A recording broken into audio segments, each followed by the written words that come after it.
اسلام آباد high court نے اعظم سواتی کے ریمانڈ کے خلاف درخواست کا تحریری حکم نامہ جاری کر دیا۔ اسلام آباد ہائی کورٹ نے پروسیکیوشن کو نوٹس ارسال نہ ہونے پر تحقیقات کا حکم دے دیا ہے۔ عدالت نے عدالتی عملے کو ایڈوکیٹ جنرل اسلام آباد کے دفتر جا کر ریاستی وکیل یا ایڈوکیٹ جنرل کی حاضری یقینی بنانے کی ہدایات دی ہیں۔ حلف نامے کی ایک کاپی اسپیشل کورٹ اسلام آباد کے پریزائڈنگ آفیسر کو بھجوانے کا حکم دے دیا ہے۔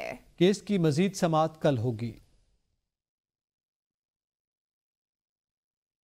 پاکستان تحریک انصاف کی رہنما ثانیہ نشتر سینٹ کی نشست سے مستعفی ہو گئی ہیں۔ ذرائع کے مطابق ثانیہ نشتر کا استعفیٰ سینٹ سیکریٹریٹ کو موصول ہو گیا ہے۔ ذرائع کا کہنا ہے ثانیہ نشتر کے سینٹ سے مستعفی ہونے کی وجوہات کا تاحال علم نہ ہو سکا۔ ثانیہ نشتر 2021 میں پی ٹی آئی کے ٹکٹ پر سینٹ کے رکن منتخب ہوئی تھی۔ ثانیہ نشتر پی ٹی آئی کے دور حکومت میں معاون خصوصی برائے تخفیف و غربت اور سوشل سیفٹی بھی رہ چکی ہیں۔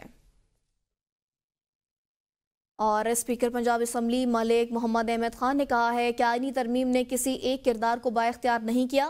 نواز شریف کو شواہد کے بغیر سزا دی گئی۔ کب تک حکومتوں کو گھر بھیجا جاتا رہے گا؟ ارکان پارلیمنٹ کو آئین اور قانون کے مطابق کردار ادا کرنے کی ضرورت ہے۔ وزیر اعلیٰ خیبر پختونخوا جتھا لے کر کیپٹل پر حملہ آور ہونے کے لیے آئے۔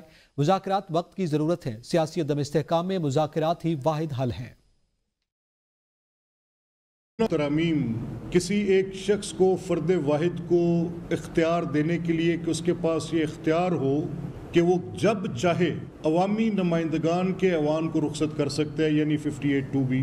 لیکن جب میاں نواز شریف کا کیس آئے گا تو نہ کوئی افتخار چودھری اس کو دیکھے گا، چاہے وہ یوسف رضا کو گھر بھیجنا ہو، چاہے میاں نواز شریف صاحب کو گھر بھیجنا ہو، 184(3) میں پیک کر دو اور ان کو واپس بھیج دو۔ یعنی جس کسی نے بھی اختیار لینا ہے اس نے اس پارلیمان کے خلاف لینا ہے۔ اگر کسی وقت پر میری جماعت نے سپریم کورٹ پر چڑھائی کی، غلط کی، میرے میں جرأت ہے، میں کہہ رہا ہوں کیوں کیا، کب، کون تھے مشاہیر جنہوں نے یہ مشورہ دیا؟ فیصلہ کر لیتے ہیں کہ آپ کے پی سے وزیر اعلیٰ کی قیادت میں ایک جتھا لے کر آئیں گے جو مسلح ہوگا، جس کے ساتھ کرینز ہوں گی، صرف اس مقصد کے ساتھ آپ کے چل رہے ہوں گے کہ وہ فورسفلی جو اگلے لا انفورسرز ہیں ان کے بیریئرز کو اٹھائیں گے۔ اسد عمر نے کہا ہے کہ میرے بارے میں غلط خبریں پھیلائی جا رہی ہیں کہ میری آصف زرداری سے ملاقات ہوئی ہے اور میں نے پیپلز پارٹی جوائن کر لی۔ ایسا کچھ بھی نہیں، میں لاہور میں ہوں۔ دوسری پارٹی میں جانے کا سوچ بھی نہیں سکتا۔ فواد چودھری بہت گولہ باری کر رہے ہیں، انہیں یہی کہوں گا کہ ہاتھ ہلکا رکھیں۔ نہیں بھائی، اور یار یہ بتاؤ وہ تماشا کل رات کو سوشل میڈیا سے چل رہا ہے کہ میری کوئی زرداری صاحب سے ملاقات ہوگی، میں پیپلز پارٹی جوائن کروں۔ کدھر سے بیٹھ کے خبریں بناتے ہیں؟ میں لاہور بیٹھا ہوں، کہتے ہیں زرداری صاحب کے ساتھ ملاقات ہو گئی اور پیپلز پارٹی جوائن کرنے۔ نہیں تو کبھی ان فیوچر میں مستقبل میں بھی اس کسی کوئی امکان، اگر سیاست میں آتے ہیں تو پی ٹی آئی جوائن کریں، کوئی امکان نہیں ہے کسی اور پارٹی میں جانا۔ نہیں، میں تو سیاست بھی چھوڑی ہوئی ہے نا، اگر سیاست میں بار بار یہی کہہ چکا ہوں، اگر سیاست بھی کرنی ہوتی تو پی ٹی آئی میں کرتے۔ تو خالد صاحب اگر آپ کو بلاتے ہیں۔ اسلامیہ کالج یونیورسٹی پشاور میں طلباء تنظیم کا وی سی دفتر پر دھاوا، ویڈیو سامنے آ گئی۔ طلباء نے وائس چانسلر کے دفتر کے دروازے توڑ ڈالے۔ وائس چانسلر سیکیورٹی نے طلباء تنظیم کو وائس چانسلر دفتر میں گھسنے سے روک دیا۔ اسلامیہ کالج کے ٹیچنگ سٹاف نے کلاسز سے بائیکاٹ کا اعلان کر دیا۔ یونیورسٹی انتظامیہ نے ملوث طلباء کے خلاف سخت کارروائی کا عندیہ دے دیا ہے۔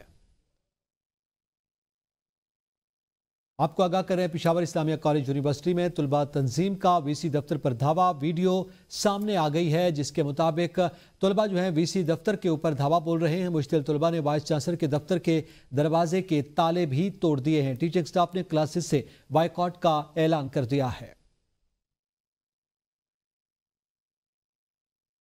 پاکستان میں ایک اور پولیو سے متاثرہ بچے کی تصدیق۔ نوشہرہ میں ایک بچے میں ٹائپ 1 وائلڈ پولیو وائرس کی تصدیق ہوئی ہے۔ رواں سال پولیو سے متاثرہ بچوں کی تعداد 42 ہو گئی۔ National institute of health regional reference laboratory نے پاکستان میں 42ویں wild polio virus type 1 case کی تصدیق کی ہے۔ نوشہرہ سے پولیو کا یہ پہلا اور اس سال پاکستان سے 42واں کیس ہے۔ اب تک بلوچستان سے 21، سندھ سے 12، خیبر پختونخوا سے 7 اور پنجاب اور اسلام آباد سے ایک کیس رپورٹ ہوا ہے۔ بچے سے حاصل کیے گئے نمونوں کی جنیاتی ترتیب کا کام بھی جاری ہے۔ اور پنجاب کی سینئر وزیر مریم اورنگزیب نے کہا ہے کہ پہلی حکومت ہے جس نے پہلے سے ہی اسموک پر میٹنگ شروع کی ہے۔ ہم نے مالیاتی محکمے کو مکمل طور پر بدلا، جدید آلات منگوائے، ان کی موٹر سائیکل کو ای گاڑیوں سے بدلا۔ پہلی دفعہ پنجاب میں تھرمل کیمروں کے ذریعے گاڑیوں کو چالان کیا جا رہا ہے۔ پہلی دفعہ پنجاب میں تھرمل کیمرہ سیف سٹی کے استعمال سے جو گاڑی اور جو موٹر بائک جو وہیکل سڑک کے اوپر جاتا ہے، چاہے وہ 2 ویلر ہو، چاہے وہ 3 ویلر ہو، چاہے وہ پرانی بس ہو، نئی گاڑی ہو، اگر اس سے دھواں نکل رہا ہے تو وہ تھرمل کیمراز انوائرمنٹل سینسرز کے ذریعے وہ اس کو نوٹیفائی کرتا ہے، اس کو دیکھتا ہے اور اس کو چلان کرتا ہے۔ 6 ماہ کے اندر اسموک جو ایمیٹنگ وہیکلز ہیں اس میں 1 لاکھ سے زائد جو گاڑیاں ہیں ان کو چلان کیا گیا۔ جو بسز ہیں، کیونکہ ظاہر ہے وہ ان کے پاس اتنے پیسے نہیں ہوں گے لوگوں کے پاس جن کی پرانی بسز ہیں، ان سب کو گورنمنٹ خریدے گی، ان کو بائی بیک پالیسی کے تحت ان کو ای بسز جو پورے پنجاب میں 650 سے زائد ای بسز کو متعارف کرایا جا رہا ہے، اور جو خالی لاہور ڈویژن ہے اور لاہور ڈسٹرکٹ اس میں 300 سے زائد کوئی بس انشاءاللہ۔ ایم ڈی کیٹ میں زیادہ نمبر گلے پڑ گئے۔ ایف آئی اے کراچی نے زیادہ نمبر لینے والے طلباء کو طلب کر لیا۔ 150 امیدواروں کو نوٹسز جاری، طلباء سے بیان لینے کے ساتھ فرضی امتحان بھی لیا جا سکتا ہے۔ ایف آئی اے حکام کا کہنا ہے کہ نوٹس کا جواب نہ دینے پر قانونی ایکشن لیا جائے گا۔ ایم ڈی کیٹ میں 190 اور زائد نمبرز لینے والے طلباء کو نوٹسز جاری کیے گئے ہیں۔ انکوائری کے دوران یہ بات سامنے آئی کہ آپ نے طلباء کے ایم ڈی کیٹ کے امتحان میں 200 میں سے 97.5% نمبرز حاصل کیے ہیں۔ طلباء کا تعلق مختلف اعلیٰ ثانوی تعلیمی بورڈ سے ہے۔ عملی طور پر کسی بھی طالب علم کے لیے اتنے زیادہ نمبر حاصل کرنا ممکن نہیں ہے۔ اس بات کے شکوک و شبہات ہیں کہ طلباء پرچہ لیک ہونے میں ملوث ہیں اور حقائق اور حالات سے بخوبی واقف ہیں۔ طلباء کو 1 نومبر کو دن 12 بجے F I A cyber crime circle میں پیش ہونا ضروری ہے۔ طلباء اپنا اصل شناختی کارڈ ساتھ لے کر آئیں، ان سے سوالات بھی پوچھے جا سکتے ہیں۔ ویلکم بیک، آگے بڑھیں۔ آپ کو بتائیں شمالی وزیرستان کے لوگوں کے جائز مطالبات پورے کرنے کے لیے پرعزم ہیں۔ وزیر اعلیٰ خیبر پختونخوا کا کہنا ہے کہ شمالی وزیرستان سے گیس کی سپلائی شروع ہونے سے صوبے کو 5 ارب روپے سالانہ رائلٹی ملے گی۔ وزیر اعلیٰ خیبر پختونخوا کی زیر صدارت وزیرستان میں گیس کے دریافت شدہ ذخائر سے متعلق مشترکہ کمیشن کا اجلاس ہوا۔ وزیرستان کے اراکین قومی اور صوبائی اسمبلی، محکمہ توانائی اور متعلقہ حکام نے اجلاس میں شرکت کی ہے۔ علیمن گنڈاپور نے کمیشن کو طے شدہ نکات کے حل کے لیے تیز رفتاری سے آگے بڑھنے کی ہدایات دی ہیں۔ وزیر اعلیٰ سندھ سید مراد علی شاہ سے Karachi chamber of commerce and industries کے وفد نے ملاقات کی ہے۔ کے سی سی آئی وفد نے امن و امان، یوٹیلیٹیز، انفراسٹرکچر اور پبلک ٹرانسپورٹ کے مسائل کی نشاندہی کی ہے۔ تاجروں نے شہر میں ٹریفک کے نظام اور روڈ نیٹ ورک کو بہتر کرنے کی تجاویز پیش کی ہیں۔ وزیر اعلیٰ سندھ نے وفد سے گفتگو میں کہا کہ میں چاہتا ہوں کہ صنعت کاروں کے تمام مسائل حل کیے جائیں۔ وہ مسائل جو سندھ حکومت کے ماتحت ہیں وہ فوری حل کیے جائیں۔ صنعت کاروں کے جو مسائل وفاقی حکومت کے ماتحت ہیں ان کے حل کے لیے کوششیں کروں گا۔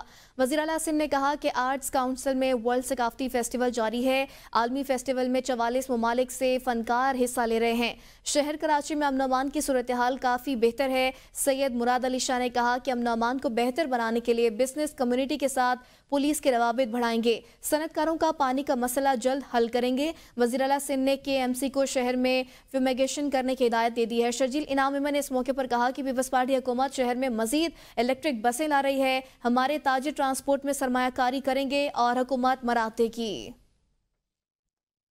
روسی فیڈریشن کے نائب وزیر دفاع نے نیول ہیڈ کوارٹرز اسلام آباد کا دورہ کیا ہے۔ Chief of the naval staff admiral Naveed Ashraf اور روسی فیڈریشن کے نائب وزیر دفاع کے درمیان ملاقات ہوئی ہے۔ ملاقات میں باہمی دلچسپی کے پیشہ ورانہ امور، علاقائی میری ٹائم سیکیورٹی صورتحال اور دو طرفہ بحری تعاون پر تبادلہ خیال کیا گیا۔ نیول چیف کا کہنا تھا کہ پاکستان روسی فیڈریشن کے ساتھ تعلقات کو اہمیت دیتا ہے۔ ملاقات میں دونوں بحری افواج کے درمیان دو طرفہ بحری مشقوں کے انعقاد سمیت تعاون کے مختلف پہلوؤں پر بھی غور کیا گیا۔ روسی فیڈریشن کے نائب وزیر دفاع نے خطے میں میری ٹائم سیکیورٹی میں پاک بحریہ کی مستقل کوششوں اور بلند عزم کا اعتراف کیا۔ اسپین میں طوفانی بارشوں نے تباہی مچا دی۔ مستدار بارشوں سے والنسیا میں 51 افراد ہلاک، متعدد لاپتہ ہو گئے۔ شدید بارشوں کے باعث دریاؤں میں طغیانی کے بعد ایمرجنسی نافذ کر دی گئی۔ ہسپانوی میڈیا کے مطابق بارشوں سے اب تک مختلف علاقوں میں 62 افراد ہلاک ہو چکے ہیں۔ مختلف علاقوں میں سڑکیں اور ریلوے لائن سیلابی پانی میں ڈوب گئی۔ حکام نے عوام کو سڑکوں سے دور رہنے کی ہدایت کر دی۔ حکام کے مطابق بارشوں کے باعث اسکول اور پارکس مکمل طور پر بند رہیں گے۔ موسم کی خرابی کے باعث متعدد پروازیں بھی منسوخ کر دی گئی ہیں۔